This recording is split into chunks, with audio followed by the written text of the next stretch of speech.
Hey, this is Brian Maxwell, your success coach for the generation of change, and I'm here. I'm in the lab. This is where all the magic happens. This is where all of the books, all the audios, all of the DVDs, and all of the ideas they come about. This is my sanctuary. This is where I get to come in at and really just create. But this is the first part as we start off this series going into 2015. The goal is to make this 2015 your biggest and your best year, your most profitable year, your most successful year career-wise, and even your best year living-wise, to live more fulfilled, more confidently, with power and with passion. I want to start off with talking about when you're going out there looking for that career opportunity, how to even apply for it. One of the biggest mistakes I see a lot of people doing is with their resume. And your resume is equivalent to your business card. It is the very first thing that a potential employer sees and reads pertaining to yourself and to your skills. And one of the things I can remember when I first got started looking for jobs, and remember I stated earlier in previous videos, job stands for just over broke. But back when I first started applying for different positions and whatnot, I didn't know any better. So, I would sit down and I would try to put together this resume really quick. And all I would talk about was, well, here's what I did at that other, the last job I had. And here's what I do. And here's what my responsibilities were. And then I would list every single job that I ever had. I'm surprised that I didn't put on there when I sold newspapers at the age of 14. I didn't know any better. And I see people doing that today. In hindsight is always 2020, but, fast forward and, 16 years and hundreds and thousands of dollars later and a lot of different fortunate incidences and blessings. And, here I am now. But I always remember that, which is why whenever I get an opportunity to speak with somebody, that this is the first point that I want to stress. You cannot use a one-size-fits-all resume, okay? Because if you're going for a customer service position, a sales position, a potential management position, each one of these positions' responsibilities are different.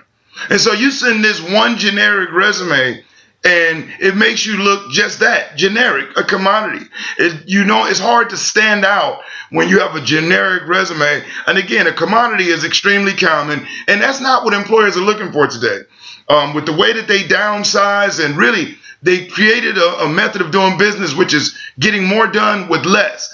And with the 80-20 rule being in the forefront of their mind, they're looking for that key part of that 20% is going to produce the 80% of the results. And that may be you.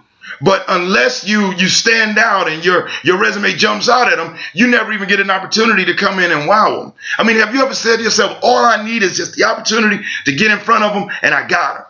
Okay, well, here's what we're going to do to help you get that. For one, when you're looking at a job description posted by a potential employer, you want to pay attention to the words that are within that description, okay, as they break down what the position entails, what the duties are, what the responsibilities are.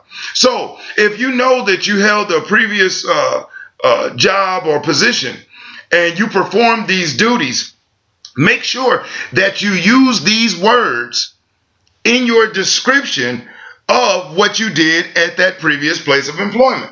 You want to make sure that you do that, okay? Because with those words that they had in the description and then they see them in your resume, it jumps out at them. Whereas, oh my goodness, look, I mean, John here, oh, he's done this and he's done that. What they're looking at is that your wording is very similar to what it is that they had listed in the description. Now, by no stretch am I saying make up anything. Don't lie.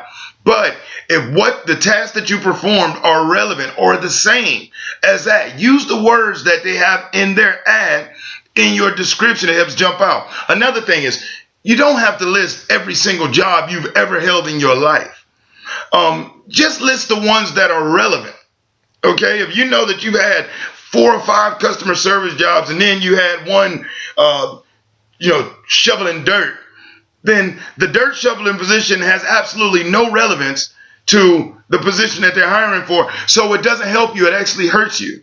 People think it's impressive to have 3-4 pages of resumes. And let me tell you firsthand, as an employer, man, you don't want to do that. I don't want to go through 4 or 5 pages of stuff that is useless information and I'm unable to, it's not even relevant. What I like to see is a clean-cut resume that's straight to the point, specific, highlights how your skill level, your skills can benefit my business. You got to remember, we're all selfish, so are employers. And they're looking for, how can you help me? So make sure your wording is relevant to not so much as an I, as in when you're talking about your duties, yes, but find a way to word it where beneficial to you, Mr. Employer. Here's how I was able to do this. Here's how it benefited that company. And here's how it can benefit your company. Okay. Now, right off the back, it may be tough for you to just create that, but online they have some excellent resources. I recommend Googling things like great resume templates, effective resume templates. These are some things, but in the meantime, really start thinking about what it is that you did, what your strengths are, what your strong suits are, even in your objection.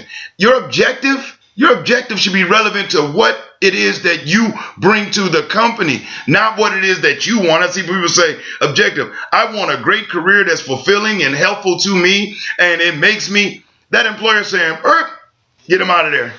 But when you're talking about your objective is to be a valuable asset to a company by providing my ability to communicate, my strong work ethic, and my knowledge of specific, systems or whatnot will help me be a valuable asset to the team and help develop whatever it is.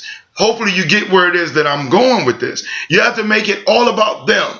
So it should reference you, not as in you, meaning you as in that employer. Okay. So as you're creating your resume, look it over. And yeah, maybe a little time consuming to have to sit there and actually look at the description and make sure that yours is worded. And yeah, it may seem like it's a pain to have to recreate or edit your resume every time you're applying. But let me ask you this question. Are you looking for a career?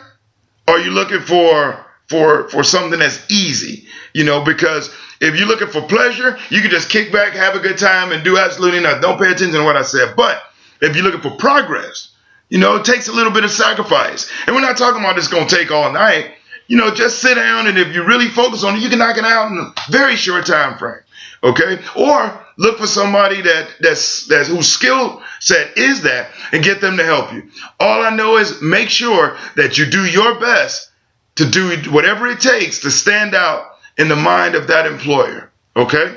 All right. This is the first part. We got more to talk about even on the resume somewhat, but this is one of the first few videos in a series of many. So hopefully that helped you. If it did, or you picked up somewhere you agree with it, post a comment.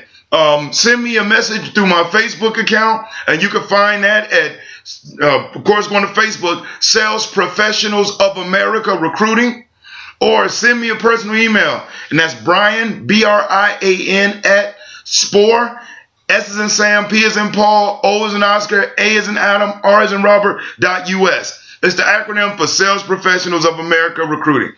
Again, I'm Brian Maxwell, your success coach for the generation of change, and I look forward to seeing you at the top.